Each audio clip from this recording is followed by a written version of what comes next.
Good morning. I'm Reverend Michelle Scott-Huffman. My pronouns are she, her. I'm the minister here at First UU.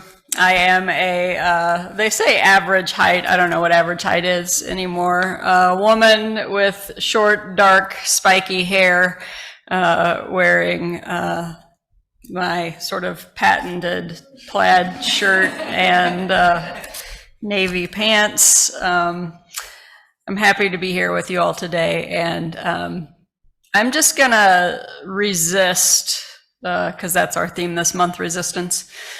I'm gonna resist the you have to follow the script norm that we live with here in this very proper space.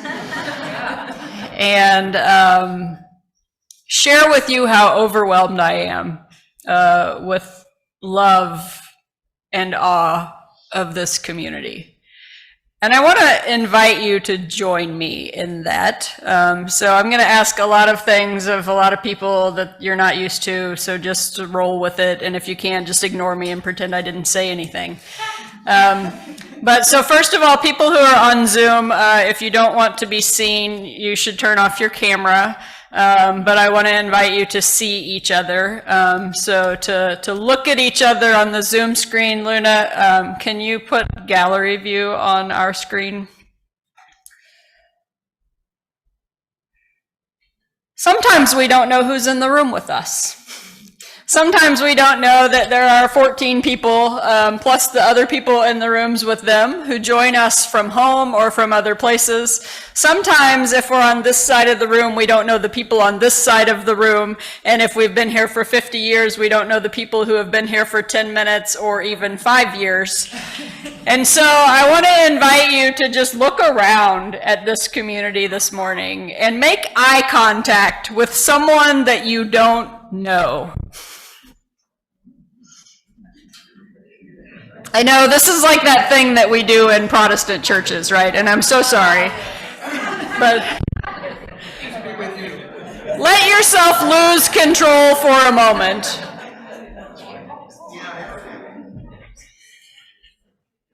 You see, I was downstairs this morning with the Seekers class, and we were talking about the role of covenant in Unitarian Universalist communities, and we were talking about the ways that we can make sure that all people's needs are supported and how that starts with knowing each other.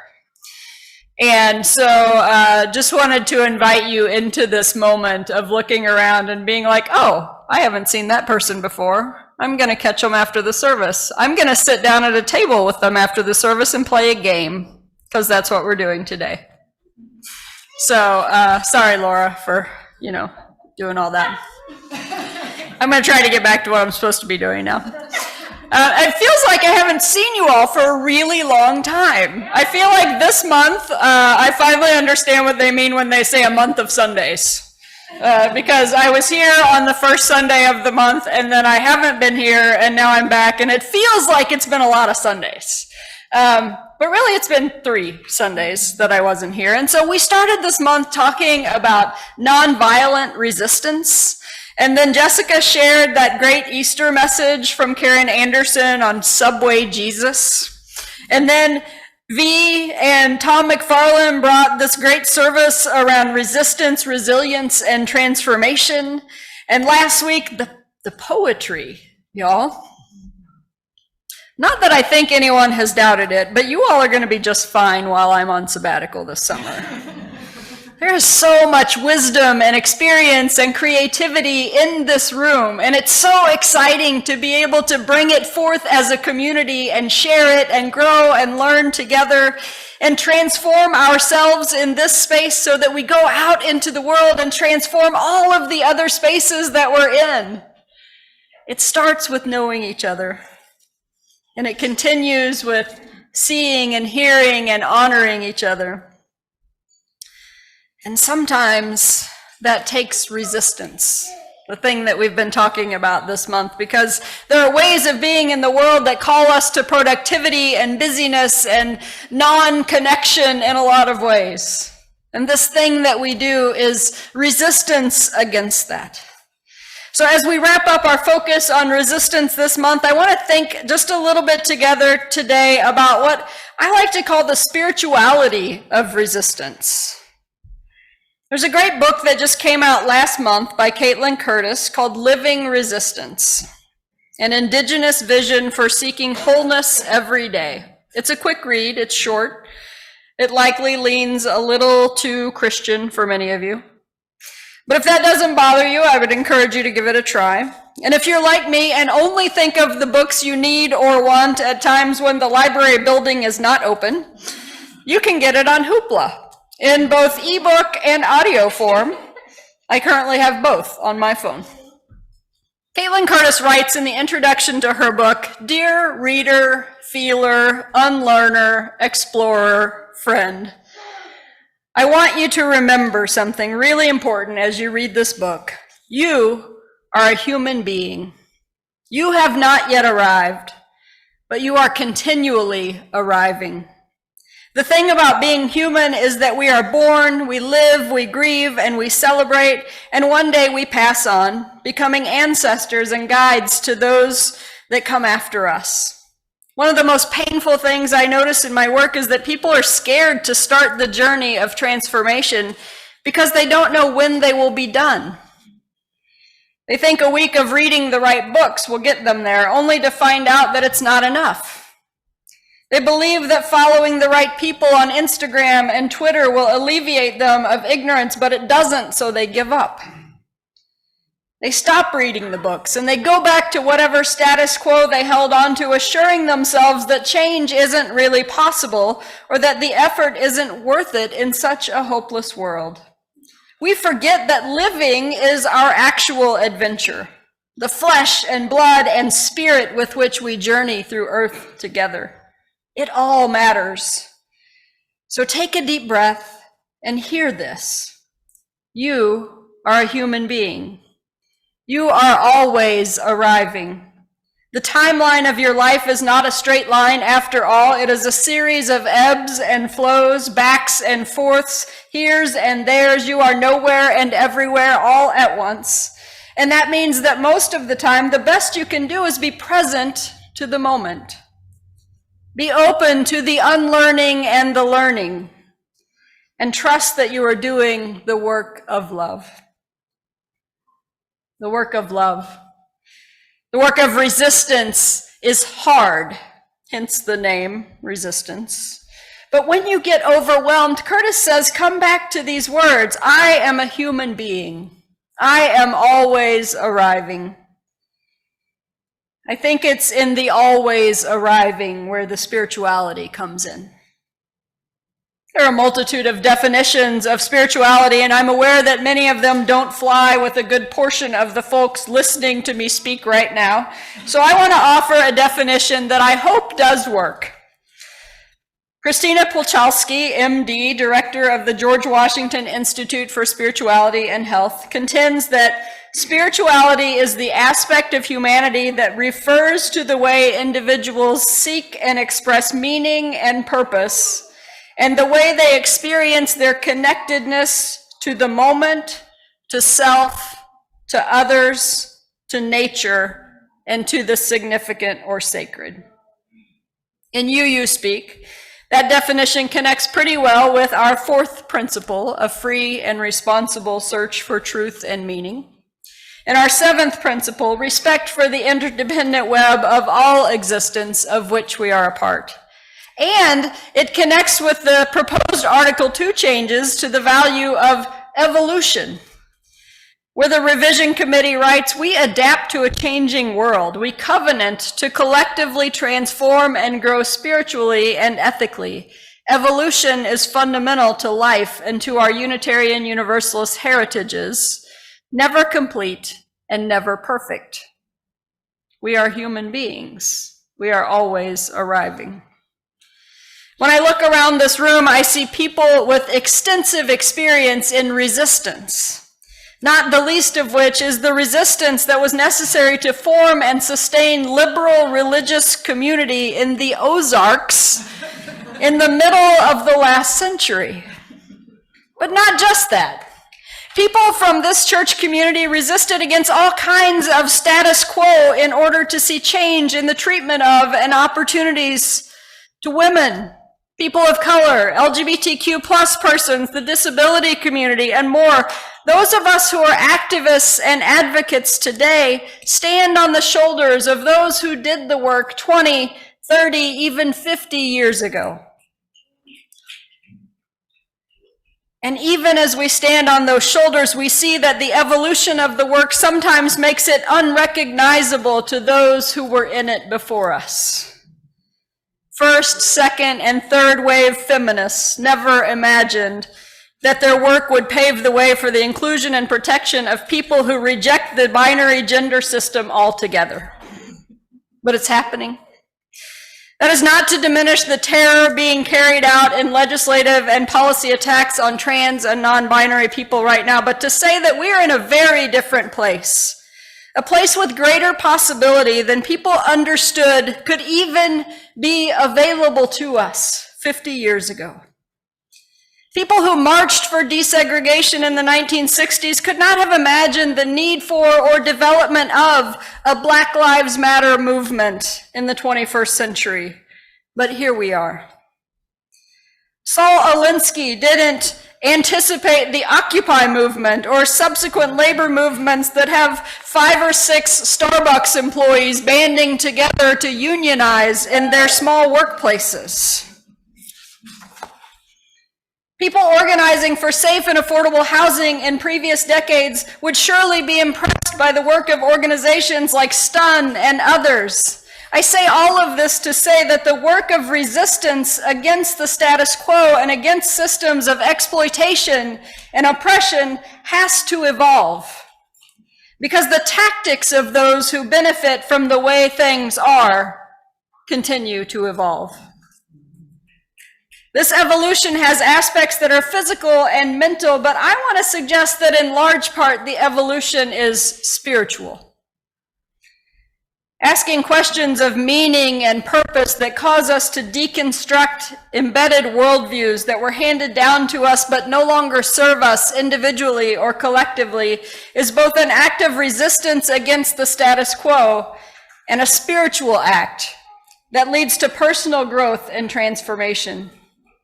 The poet Rilke alludes to the spiritual nature of questions when he writes, "Be patient toward all that is unresolved in your heart and try to love the questions themselves, like locked rooms and like books that are now written in a very foreign tongue. Do not now seek the answers which cannot be given you because you would not be able to live them. And the point is to live everything. Live the questions now.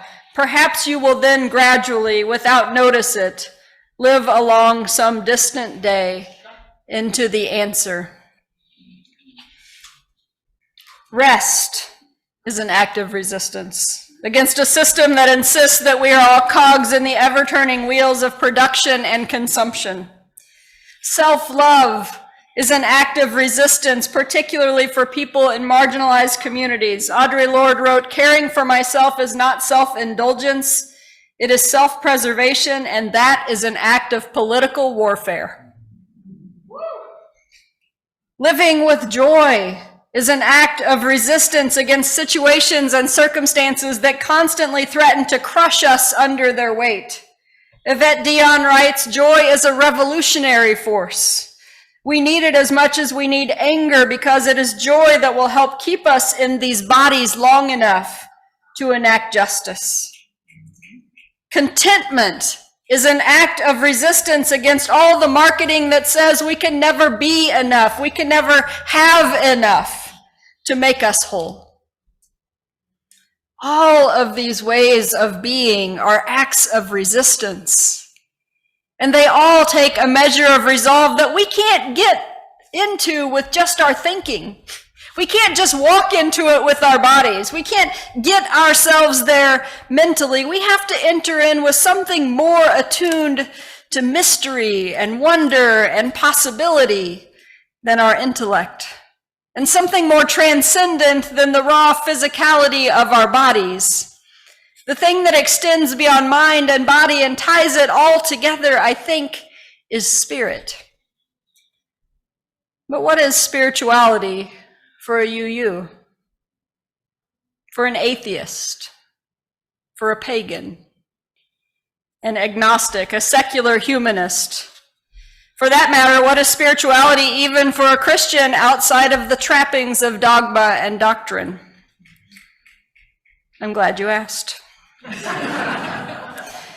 It's anything that fortifies your spirit for the journey ahead. A page on the UUA website on spirituality says, "We feel spiritual when we feel a deep connection with something greater than ourselves, with the natural world, with those who have gone before, with a creative spirit, with God even.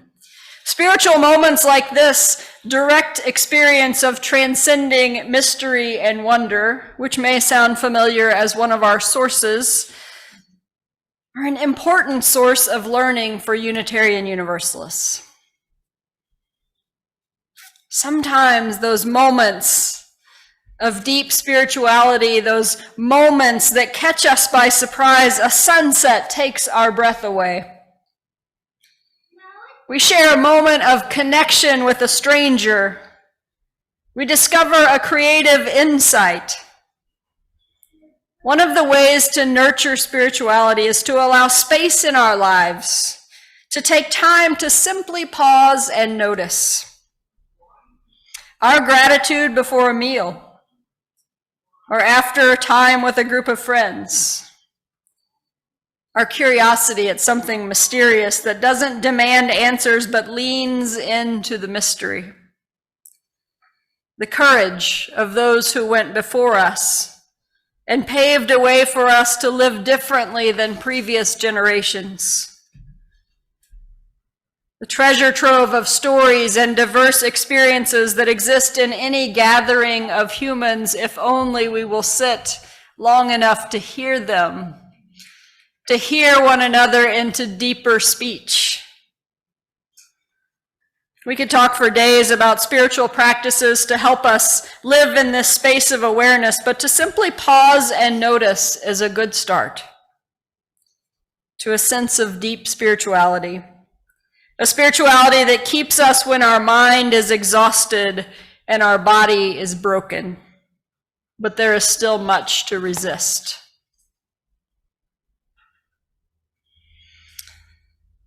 This community is in many ways a community of resistance. People have come here resisting all kinds of different things, and together we join together in covenant to resist even more. To create space that is welcoming and that honors all kinds of different people. A space where people's voices are not just tolerated, but are heard fully and celebrated.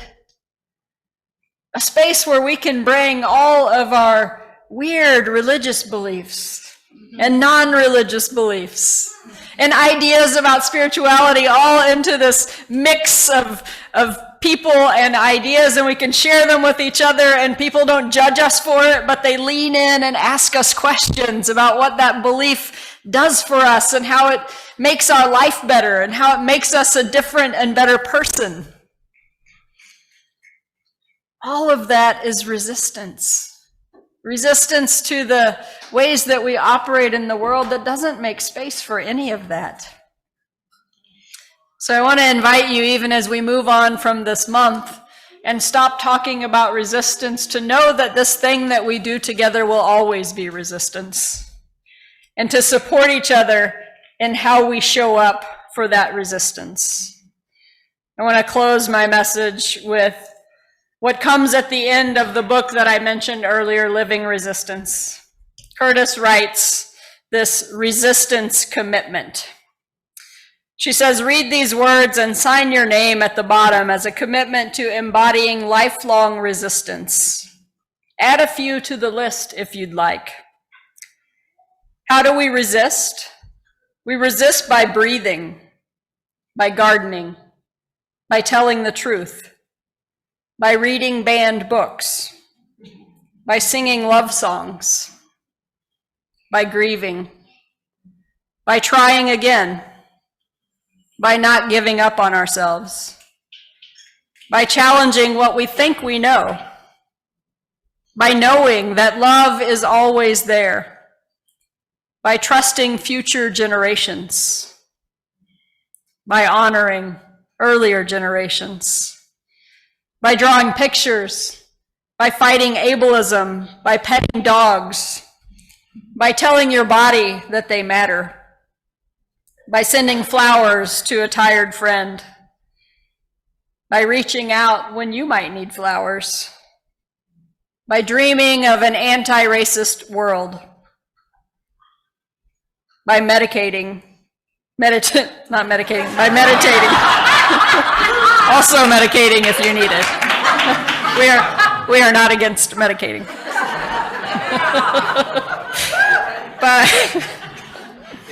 By meditating, I've lost my place.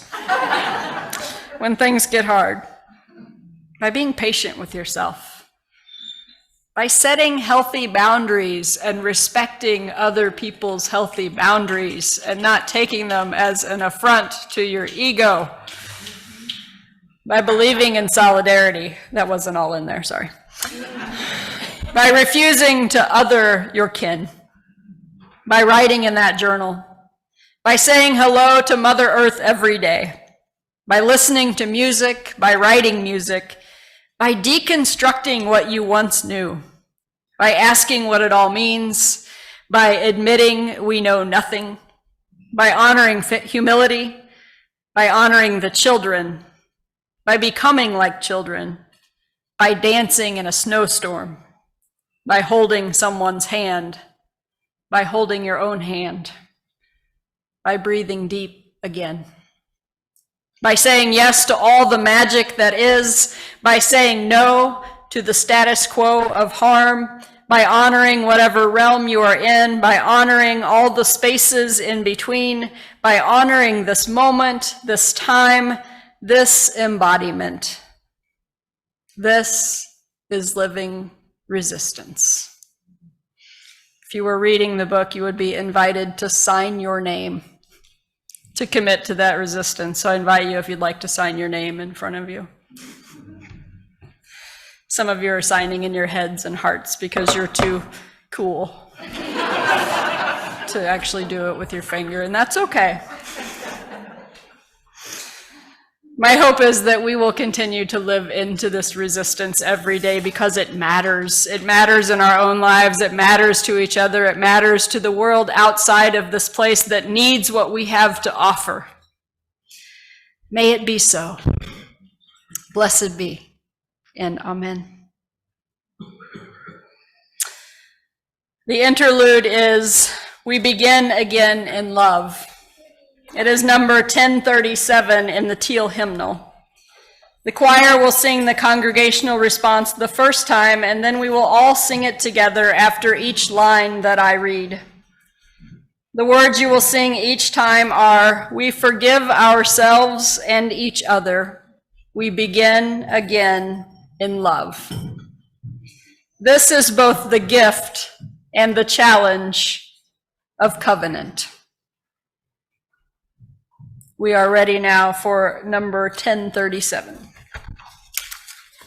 as soon as I find my place.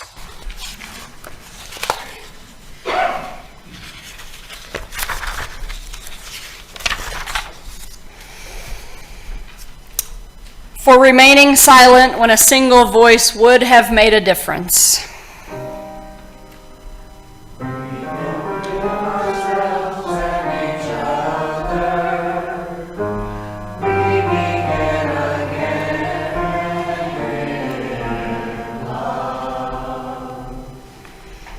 For each time that our fears have made us rigid and inaccessible. We forgive ourselves and each other. We begin again in love. For each time we have struck out in anger without a just cause. We forgive ourselves.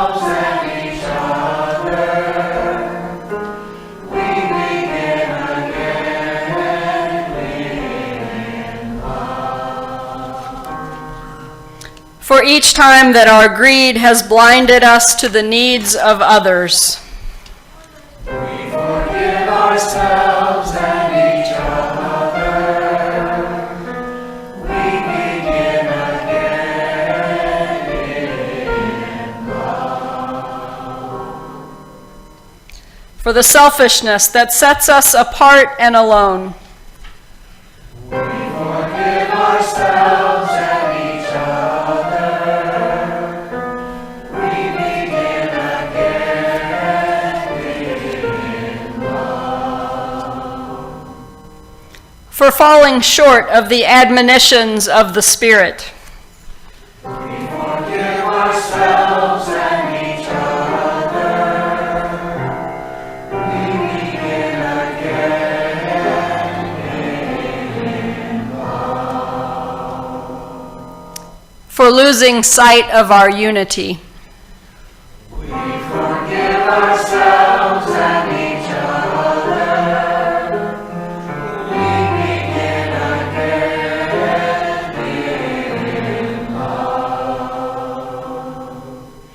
For those and for so many acts, both evident and subtle, which have fueled the illusion of separateness.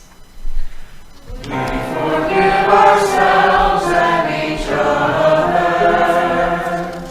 We begin again in love. Thank you.